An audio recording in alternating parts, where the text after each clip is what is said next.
Book of Daniel, chapter 3, beginning with verse 1, reading from Eugene Peterson's translation entitled The Message. The word of the Lord is as follows.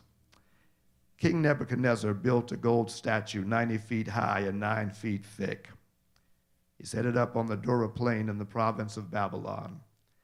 He then ordered all the important leaders in the province, everybody who was anybody, to the dedication ceremony of the statue.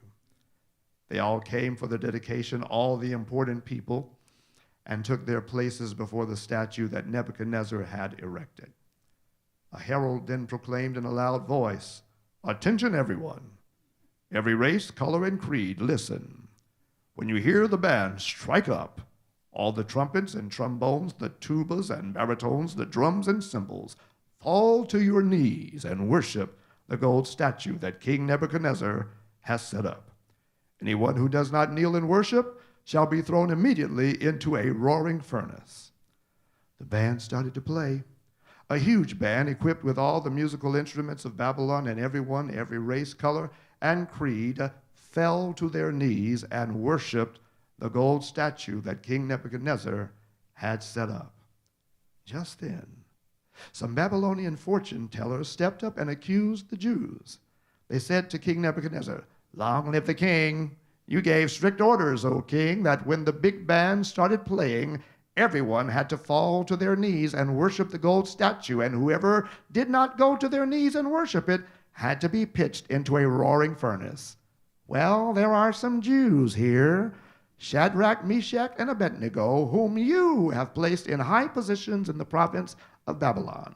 These men are ignoring you, O king. They don't respect your gods, and they will worship the gold statue you set up." Furious, King Nebuchadnezzar ordered Shadrach, Meshach, and Abednego to be brought in. When the men were brought in, Nebuchadnezzar asked, "Is it true, Shadrach, Meshach, and Abednego, that you don't respect my gods and refuse to worship the gold statue that I have set up? I am going to give you a second chance. From now on, when the big band strikes up, you must go to your knees and worship the statue I have made. If you don't worship it, you will be pitched into a roaring furnace, no questions asked. Who is the God who can rescue you from my power?" Shadrach, Meshach, and Abednego answered King Nebuchadnezzar, "Your threat means nothing to us. If you throw us in the fire, the God whom we serve can rescue us from your roaring furnace and anything else you might cook up, O king. But even if he doesn't, it wouldn't make a bit of difference, O king. We still wouldn't serve your gods or worship the gold statue you have set up." Thus far, the word of the Lord. You may be seated. I want to preach today from the subject, standing alone.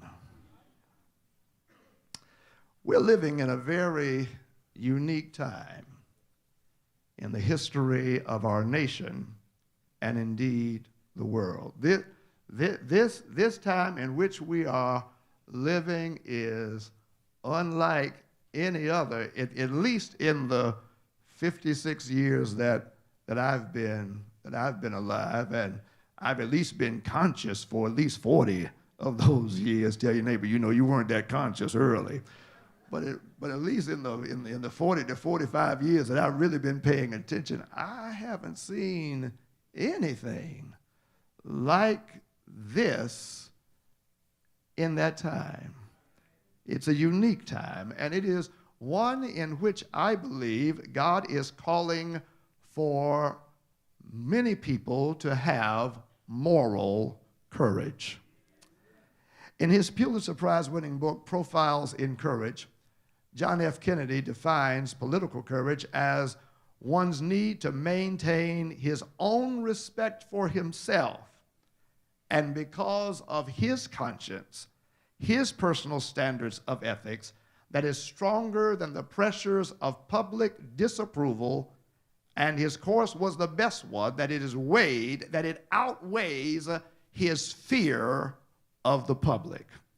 He further observed that a person does what he or she must in spite of personal consequences, in spite of obstacles and dangers and pressures.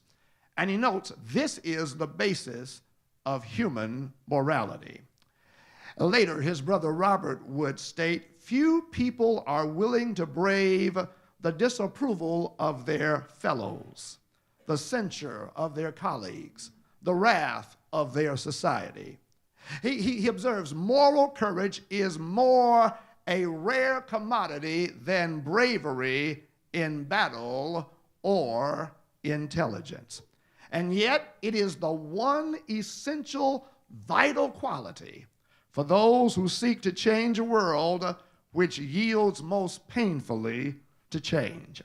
Dr. Martin Luther King Jr. put it this way: courage is an inner resolution to go forward despite obstacles. Cowardice is submissive surrender to circumstances. Courage breeds creativity.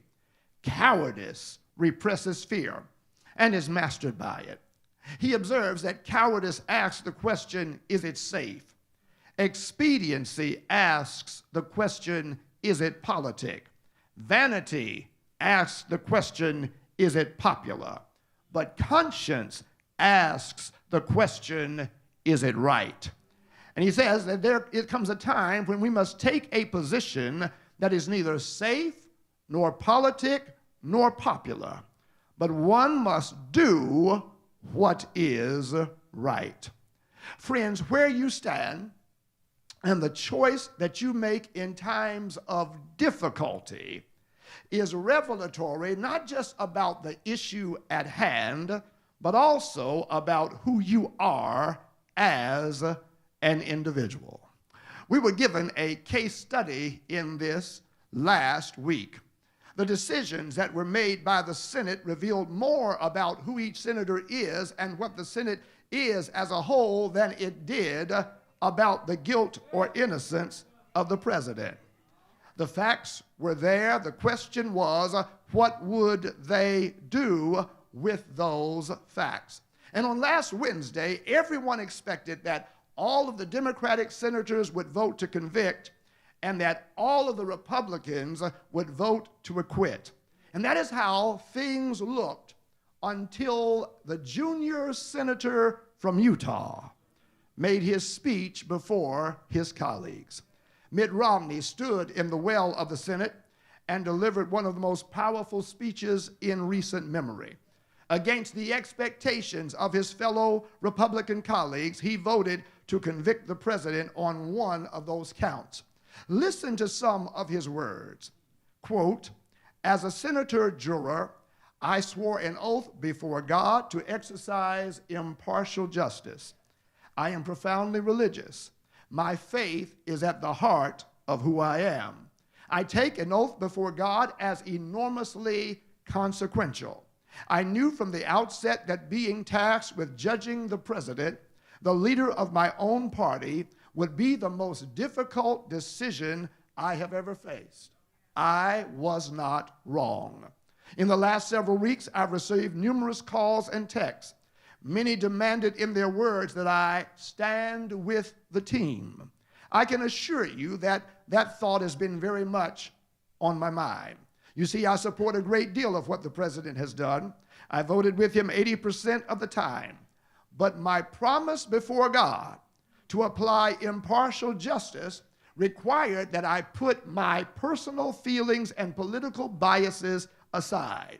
Were I to ignore the evidence that has been presented and disregard what I believe my oath and the Constitution demands of me for the sake of a partisan end, it would, I fear, expose my character to history's rebuke and censure my own conscience.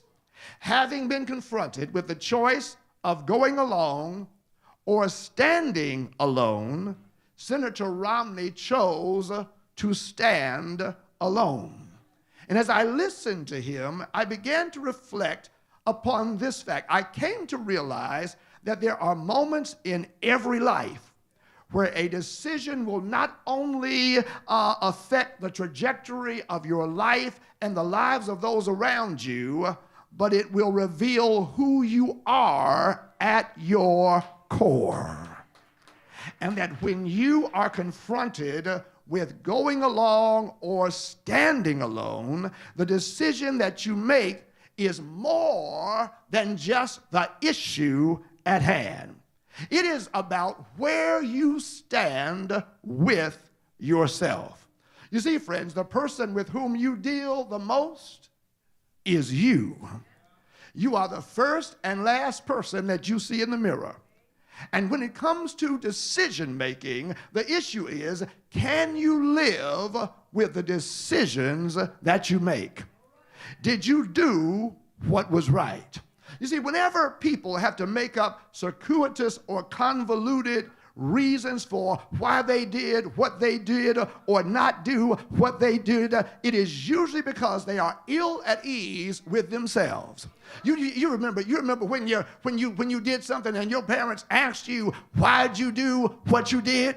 And you remember all those circuitous, why did I do what I did? Why did I do what I did? Well, you see, it was and all the while, you could see yourself going down, down, down, down, down, because it didn't even make sense to you what you were saying. Decisions reveal who you are, where you stand with yourself. It's not just about where you stand with yourself. It's about who are you trying to please. You see, at issue for the senator, neither the pleasure of his political party or constituency was most important to him. As he stated, it was the pleasure of God in the discharge of his duties. And friends, when you have to come to the point of deciding whether you go along or stand alone, the issue is, who are you trying to please? Who are you trying to please? For whose pleasure are you living? Whose smile are you looking for? But the third question that the decision to go along or stand alone raises is, what is the content of your legacy? You see, the senator understood that with all of his accomplishments, the core of his legacy, in his words, as a person of faith, was how aligned his life and choices were to what he possessed, to what he professed. That is, far greater than the material inheritance that he would give them, he would also be giving them a moral and spiritual inheritance. You see, we talk about a wise person as one who leaves an inheritance to his children's children, and we usually think about that in terms of financial matters. But what spiritual and moral inheritance will you be passing down to your children and their children's children? What moral backbone will they have to speak about? What spiritual principles will have been embedded that can be transmitted from generation to generation? These decisions, these crucial decisions in life require courage.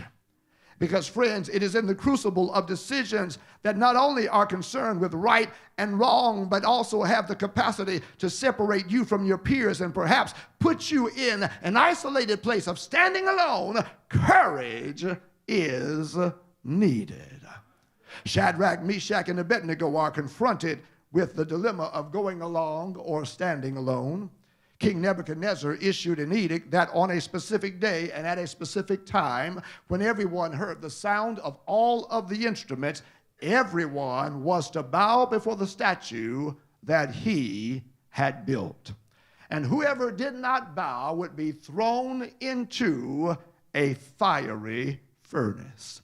The day arrives, the people gather. There are news crews all throughout, CNN, MSNBC, Fox, and everybody. They're all there. Everyone, the instruments sound, and everyone bows, except Shadrach, Meshach, and Abednego. Now, some of those who went along with Nebuchadnezzar, they decide that they're going to take the matter to Nebuchadnezzar, which should cause you to wonder, how much bowing were they really doing? Because if they were really bowing, they would not be able to see who else was standing. Because their eyes would not be going peripherally, it would have been straight at the ground. There's always somebody who's supposed to be doing something who's looking at you, wondering if you're doing it also. They informed Nebuchadnezzar that 3 Hebrews to whom he'd been kind, whom he put in the Babylonian immersion program, leadership development program, the affirmative action program. They were supposed to bow, but they refused to bow to his statue. Nebuchadnezzar, he can't believe it, so he calls them in and he asks them, is it true that you refuse to bow and worship the statue that I've set up? You know, you can't believe everything that everybody says, so I'm going to ask you, is it true? And if it is true, I tell you what, I'm going to give you one more shot. I'm going to give you another opportunity. And if you bow, everything will be well. But if you don't, you will go into the fiery furnace. And what God will be able to deliver you from that? Nebuchadnezzar realizes he knows something about their God because he discovered that their God is good with a diet and that their God is good with dreams, but he doesn't think their God is good with fire. And so he puts it back to them, either go along or stand alone, but your standing alone will have dire consequences. The boy's answer is striking. King Nebuchadnezzar, your threat means nothing to us. If you throw us in the fire, the God we serve can rescue us from your roaring furnace and anything else you might cook up, O king. But even if he doesn't, it wouldn't make a bit of difference. We still wouldn't serve your gods or worship the gold statue you have set up.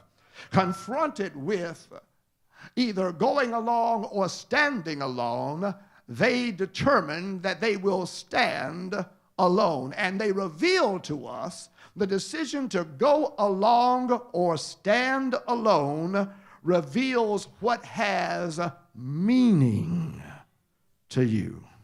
Look at your neighbor and say, what really matters to you? Nebuchadnezzar anchors his appeal in the belief that the negative consequences of standing alone would motivate them to go along. His belief was that their aversion to pain, their current comfort in place, and basic desire to live would be enough to get them to go along. But the boys respond by saying, we don't need to even go back and forth. We don't need to hire an attorney. We don't need to seek legal counsel. We don't need to come up with a clever defense. The matter before them is a clear one. And what matters to them is clear. That there is something that matters more than comfort. There is something that matters more than longevity of life. There is something that carries more weight in their lives. Friends, and really hear this, young people, when you are confronted with going along with your peers or standing alone by yourself, the issue of what really matters becomes clear. What has meaning? What weighs the most? Is it how people view you? Is it what people will say about you? Is it the fear of missing out? Is it the fear of being alone? Is it the worry over being unfollowed, unfriended, disinvited, or blocked? Is it the threat of retribution on your job? What really matters to you? Is it the aversion of your peers or the wisdom of your parents? What really matters to you? Shadrach, Meshach, and Abednego reveal that their place with God matters more. in contradistinction to the threats made by Nebuchadnezzar, is the God whom they serve. He matters more. His place in their lives matters more.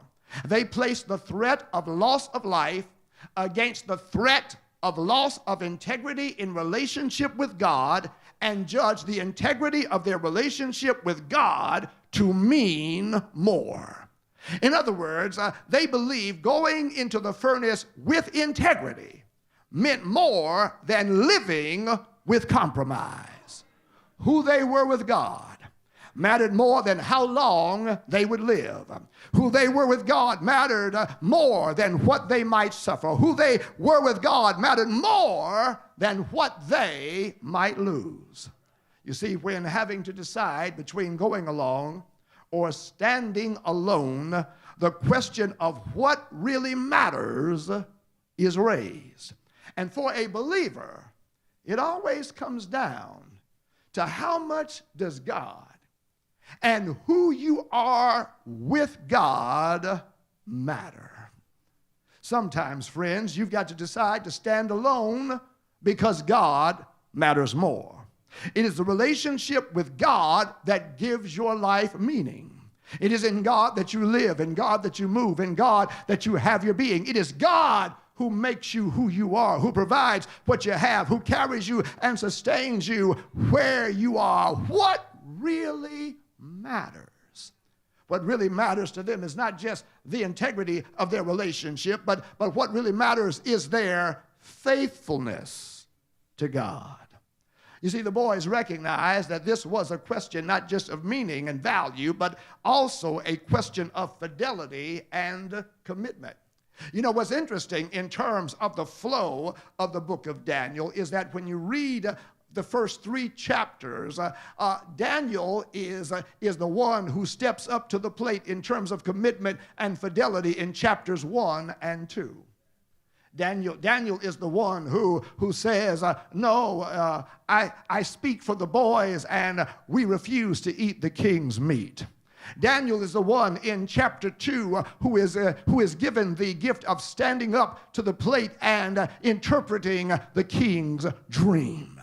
But here in chapter 3, it's not Daniel, it's the boys. It's not Gladys Knight, it's the Pips. It's the background singers who say, now is our shot, and on the line is our fidelity and commitment.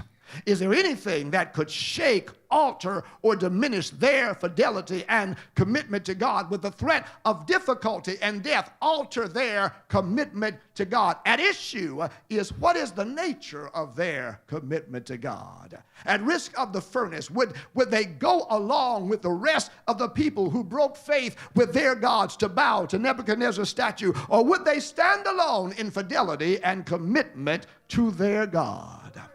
When confronted with a decision to go along or stand alone, the matter of faithfulness and commitment to God is often raised.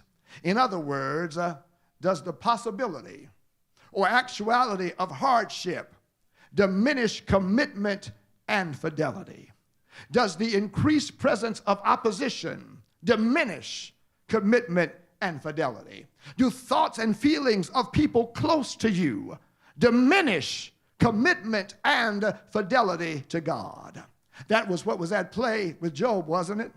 With the hardship of loss of children and loss of health. The enemy believed that Job's commitment to God would diminish. But with the loss of his children, Job affirmed his commitment. When he lost his children and his wealth, he said, naked came I into this world, and naked I shall return. The Lord giveth, and the Lord taketh away. Blessed be the name of the Lord. And then when his health was stricken, and his place in society was downgraded to life outside the city on the ash heap of town. My God, in where the refuse was taken and where the vultures would circle and the dogs would look for a meal. That's where Job is. And it's so bad that his wife says, why don't you curse God and die? Job says, I'm going to maintain my commitment. He says, you talk like a foolish woman. We take the good days from God. Why not also take the bad? Nebuchadnezzar trying his best to get the boys to go along. The boys stand alone in commitment and fidelity to God. With Nebuchadnezzar asking what God would be able to deliver them from his hand, the boys answer, the God we serve can rescue us from your roaring furnace and anything else you might cook up, O king. But even if he doesn't, it wouldn't make a bit of difference. We still wouldn't serve your God or worship the gold statue you have set up. Do you hear their commitment? Do you hear their fidelity? The God we serve can, but even if he doesn't. Do you see their faith? They have faith in his ability. He can. He can keep us out. He can shut this down. He can stop this from happening. But even if he doesn't, we won't bow down to your statue. Why? Because God is still God. If he doesn't stop you, if he doesn't turn this around, if he doesn't shut this down, if he doesn't thwart your efforts, he's still God. Friends, commitment and fidelity to God is based upon who God is, not what God does.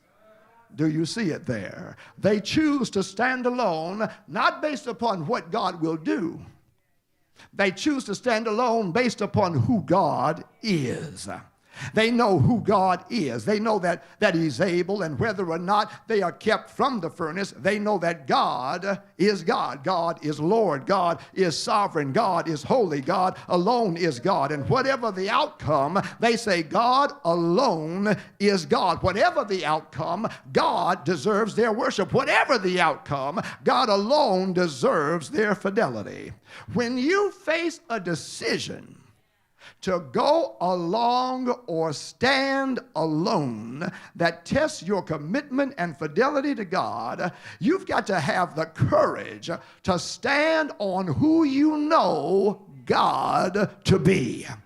You may not know what God will do, how God will do, where God will do, or when God will do, but you do know that he is God. That he is God in this situation. He is God in this circumstance. He is God in this predicament. He is God in this dilemma. He is God in the face of the enemies. He is God in the face of the opposition. He is God in the face of the threats. I had an email from a friend of mine, David Kinnaman. He leads the Barna Research Group, and his wife Jill was diagnosed in October with brain cancer, and he shared in a post that the most recent test showed that the cancer has advanced. But he said, me and Jill, we are still believing, knowing that God is God. In the worst news that you can get, in the most dangerous of situations that you can face, and when it looks like things are more terminal than they are not, you still got to believe that God is God. And I wonder, is there anybody in this building or at Beatty's Ford Road or at South Charlotte who can say, regardless of the outcome, I believe that God is God. Regardless of what I hope will happen, and in not happening, I still believe God is God. Yes. Your commitment and fidelity to God, even if he doesn't. Even if he doesn't, I still know that God is God, and I'm going to remain true and faithful unto him. They choose to stand alone with God. And the thing that I learned about this is that the courage to stand alone with God publicly is based upon the courage to stand alone with God privately. That is to say that the courage that is needed in a public situation doesn't just magically appear in that moment. That type of courage is developed over time. It's the result of choices and actions before. Courage displayed in public moments results from courage developed in private moments, and therefore their courageous stance before the furnace was prompted by previous courageous stances. That's why reading the Bible in terms of its flow is so important, because if you read chapter 1, you'll know that they stood alone with God in terms of their diet, and God showed himself true by their being healthier and stronger than those who went along with the king in eating the king's meat. In Daniel chapter 2, they stood alone with God in fasting and prayer, and God gave Daniel revelation that no one else received. And all that they are doing in chapter 3 is what they've done in the chapters before. I want you to hear me clearly now. It's the choices that you make in private that inform the choices that you make in public. It's the private discipline that is demonstrated in public. It's the shots that you practice in private that show up when you're in the game and you got to make the winning shot. It's the plays that you perfect in scrimmage that show up on the field. It's the integrity that you display at entry level that then shows when you're in management. It's in practice that you're getting ready for the game. It's in rehearsal that you're getting ready for the stage. And somebody who's been worried about why am I spending my time in obscurity and hidden? Why is the light not shining on me? God has sent me to tell you it's to get you some discipline in private so that when you do go public, you'll have discipline when the moment comes. It's in the hidden times that God develops you for your times of exposure. He seeks to work with every choice and every decision and every stand that you take when nobody is looking, when there's not much at stake, to give you the wisdom and the discernment and the courage that you need when things really matter.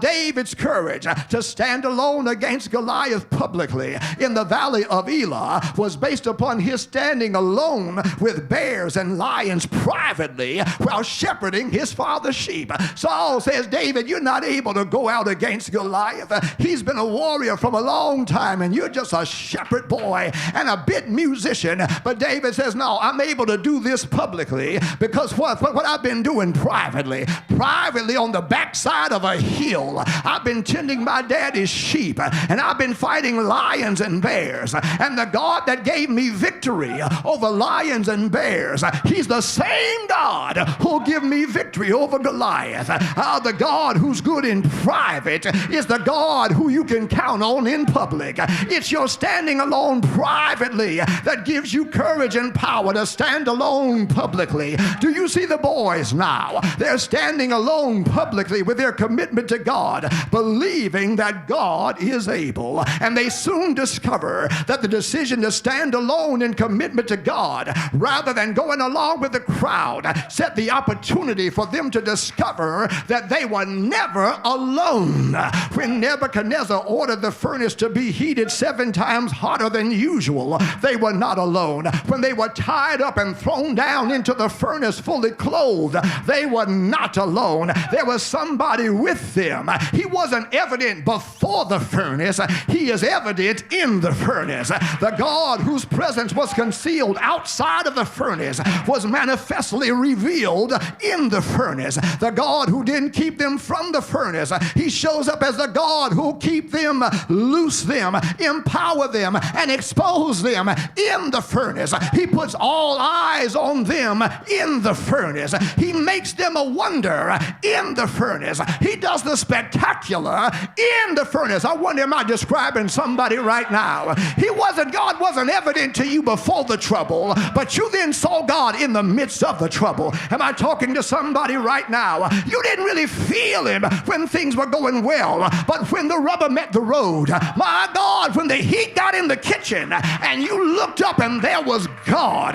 God said, I was with you all the time, but I'm evident to you right now. When you have to choose between going alone and standing alone with a commitment to God, please know, my friends, that you never stand by yourself. God stands with you. God stood with David in the valley of Elah and gave him victory over Goliath. God stood with Daniel in the lion's den, shutting the lions' mouths. Paul testifies that at my first defense, I looked for everybody, but nobody stood with me. But the Lord stood with me. He gave me power to preach that the Gentiles might hear the gospel, and he delivered me out of the lion's mouth. And the Lord shall deliver me and preserve me for every good work. The Lord is with you. When Jesus found himself standing alone, the Father stood with him. At his baptismal, the Father was there. In the wilderness, the Father was there. In Gethsemane, the Father was there. And there on the hill called Calvary, suspended between earth and heaven, when it got dark between the 6th and the 9th hour, and he wondered if the Father was with him, and he cried out, my God, why hast thou forsaken me? The Father let him know, I haven't gone anywhere. It's dark, but I'm here. You're bearing the sins of the world, and I can't look at sin, but I'm not going to leave you. I'm going to stand by your side. I'm going to give you joy, my God, that will allow you to endure. And so Jesus understood that even in that dark moment, the Father was with him. And therefore, when he says it's finished, he has one more thing to say. He says, Father, into thy hand I commend my spirit, because I know you're with me, and I can trust you in a dying hour to take my spirit. When I give up the ghost, you will not leave me. When I die and when they put me in the grave, you will not leave me. When I go down into hell and have to preach to the spirits held captive, you will not leave me, because I got a psalm that says, if I make my bed in hell, you are right there. When I got to take the keys of death and hell, I'll do it with your presence and with your power. And early Sunday morning, the Father raises him up with all power in his hand. And that same Jesus, knowing the importance of knowing that you're not by yourself, before he departs and he leaves the disciples, he says, lo, I'm with you always, even to the end of the age. And is there anybody here who will say, I'm so glad that God is with me when I got to stand for right and nobody else will? God is with me, and God will cover me, and God will take care of me, and God will preserve me, and God will vindicate me, and God will shield me, and God will lift me. And so slap five with your neighbor and say, neighbor, go with God. Neighbor, stay with God. Neighbor, stand with God, and God will stand with you. I've seen the lightning flash. I heard the thunder roar. I felt sin breakers dashing, trying to conquer my soul. But I heard the voice of Jesus telling me still, fight on. He promised